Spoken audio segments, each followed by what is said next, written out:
In nature, all things are cyclical. The transition of the seasons, the phases of the moon, the migration of birds, the rotation of the planets.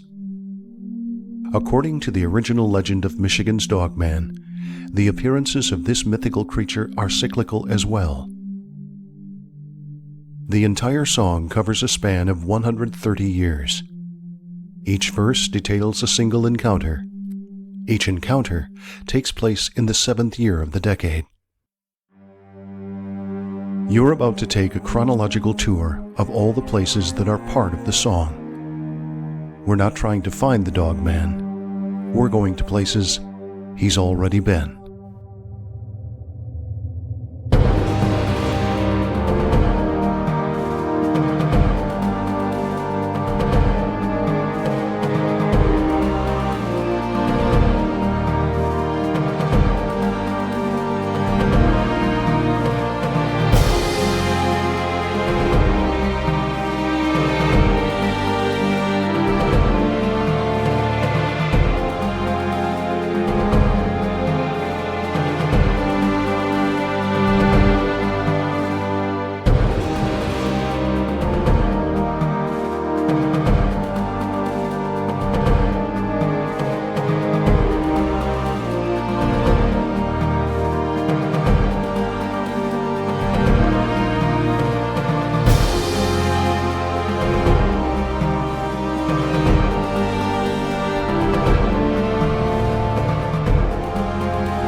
A cool summer morning in early June is when the legend began, at a nameless logging camp in Wexford County, where the Manistee River ran. 11 lumberjacks near the Garland Swamp found an animal they thought was a dog. Welcome to the Garland Swamp. It's in a remote corner of Wexford County, within the boundaries of the Manistee National Forest in northwestern Lower Michigan. Right about on the spot where I'm now standing, the R.G. Peters Lumber Company founded Camp Number 7 in 1886. The camp employed about 60 men doing very difficult work, but it was very rewarding work, and it was steady work because there were literally thousands of acres of virgin forests to be cut at that time. Wild wolves used to roam in these woods, but by 1886 most of them had been hunted away by varmint hunters. That may explain the surprise of a group of 11 lumberjacks led by a man named Arlen Johnson when they found a wild wolf running around in the woods just across the swamp right over there. Thinking they had found a real prize, they planned to catch the wolf and take him back to the camp and show him off. They chased the wolf around and he ran inside of a hollow log and wouldn't come back out. Johnson thought he would force him out by probing around inside the log with a long stick. Eventually, the wolf did come out, and if you know the song, you know what happened next. It was 10 years later in '97 when a farmer near Buckley was found. Slumped over his plow, his heart had stopped. There were dog tracks all around. Buckley is a small farming community very close to the northern boundary line of Wexford and Grand Traverse counties. As the crow flies, we're just a few miles from the Garland Swamp.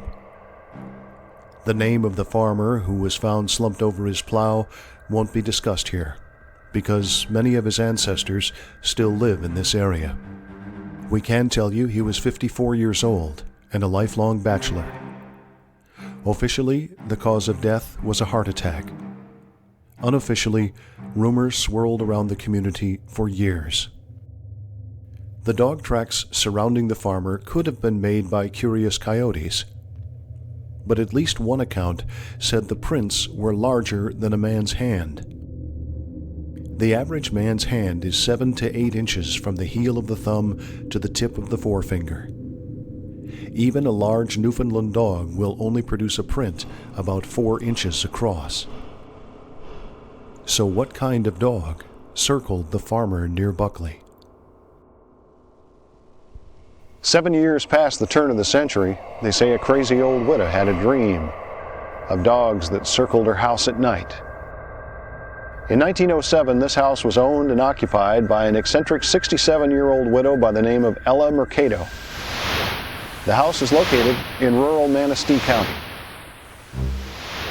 In November of that year, Ella reported to one of her neighbors of some strange occurrences in the night.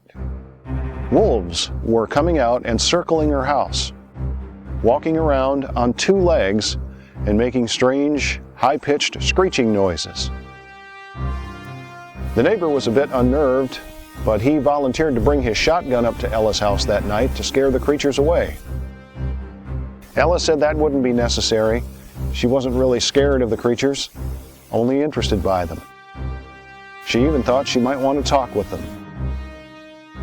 A few days later, it was reported that Ella left town to travel to Illinois to visit relatives, and she never returned to this house.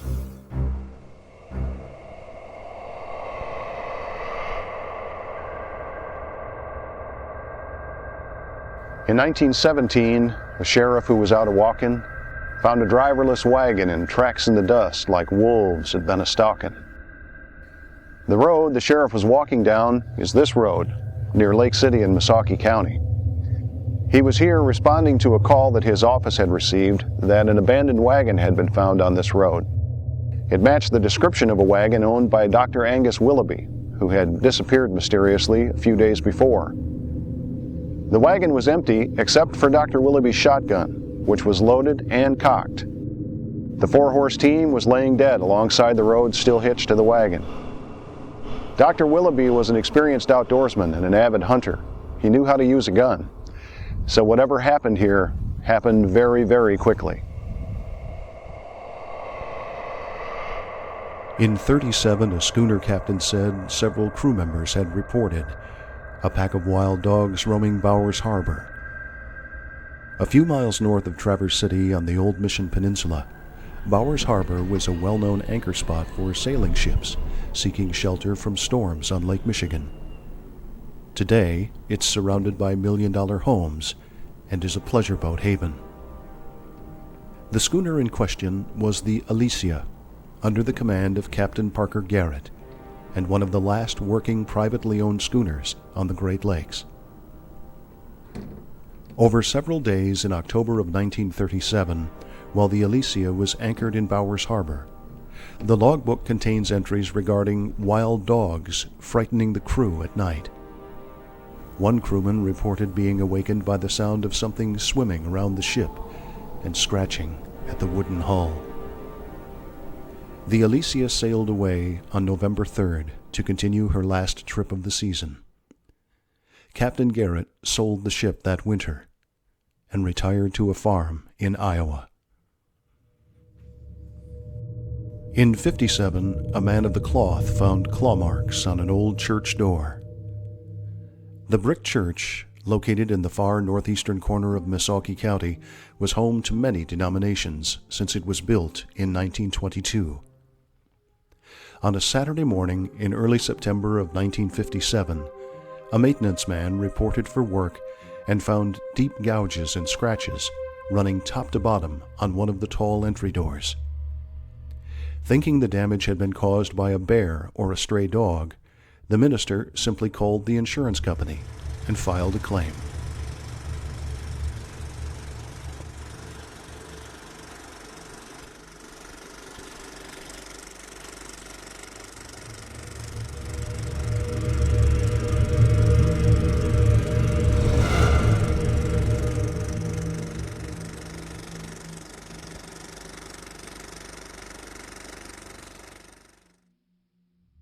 The story was nearly forgotten until the insurance man told a friend who worked at the newspaper, and the event became a permanent part of Dogman lore. In 1967, a van load of hippies told a park ranger named Quinlan they'd been awakened in the night by a scratch at the window. It was a group of 5 young people from a commune in Ohio driving in a van who parked along this beach on a summer night in 1967. They were awakened by some very strange noises that night, and they drove away and never returned.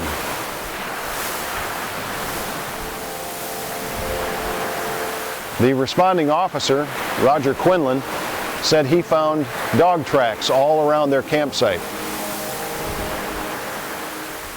Dog tracks the size of a pie plate.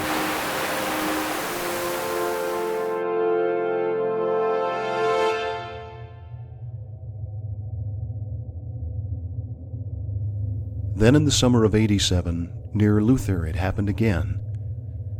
In July of 1987, Lake County Sheriff's Deputy Jeff Chamberlain and Conservation Officer Ron McCarty responded to the scene of an animal intrusion report at this cabin. They found significant damage to the back door, claw marks in the siding, and slobber streaks and teeth marks around a large picture window. Chamberlain reported some of the marks were over 7 feet off the ground. The only tracks they found that day were of a very, very large dog. No one actually saw the creature that did the damage to the Luther cabin or was able to explain why the Dogman would be interested in this particular house. However, it is interesting to note that this spot is just 10 miles from the Garland Swamp, where the legend story began 100 years before. And with that, our tour comes full circle. 8 verses, 8 locations, 8 very different, strange encounters with a mythical creature we call the Michigan Dogman.